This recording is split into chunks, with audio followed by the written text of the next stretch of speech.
मुंबई महापालिकेच्या बेस्ट उपक्रमातल्या कर्मचारी विविध प्रलंबित मागण्यांसाठी मध्यरात्रीपासून संपावर गेलेत।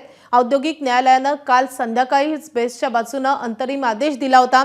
या प्रकरणात बेस्ट कामगार संयुक्त कृती समितीशी संबंधित युनियनचे कर्मचारी आणि वेट लीज ऑपरेटर यांना 18 जूनच्या मध्यरात्रीपासून संप करण्यास तात्पुरती मनाई केली होती, पण त्यानंतरही बेस्टच्या वाहतूक विभागातील चालक वाहक आणि वीज विभागातील कर्मचारी या संपात सहभागी होणार आहेत। बेस्ट कर्मचाऱ्यांच्या प्रलंबित मागण्यांसाठी बेस्ट कामगार संयुक्त कृती समितीच्या वतीनं हा संप पुकारण्यात आलाय। पण शशांक राव आणि प्रसाद लाड यांच्या नेतृत्वाखालील बेस्ट कर्मचाऱ्यांची युनियन या आंदोलनामध्ये सहभागी नसल्याची माहिती आहे। वाहतूक आणि वीज पुरवठा सुरळीत राहील असा दावा प्रसाद लाड यांनी केला आहे।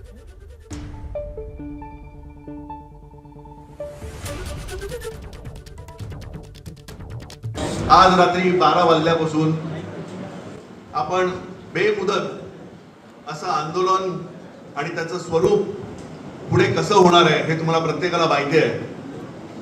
आज रात्री 12च्या नंतर आपण संपावर जात आहोत। कोणी जरी दबाव टाकण्याचा प्रयत्न केला तर माझा कामगार खाडून खाईन त्यांना।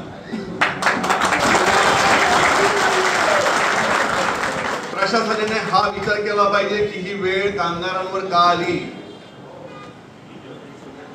कशामुळे आज कामगार या परिस्थितीचा सामना करतोय।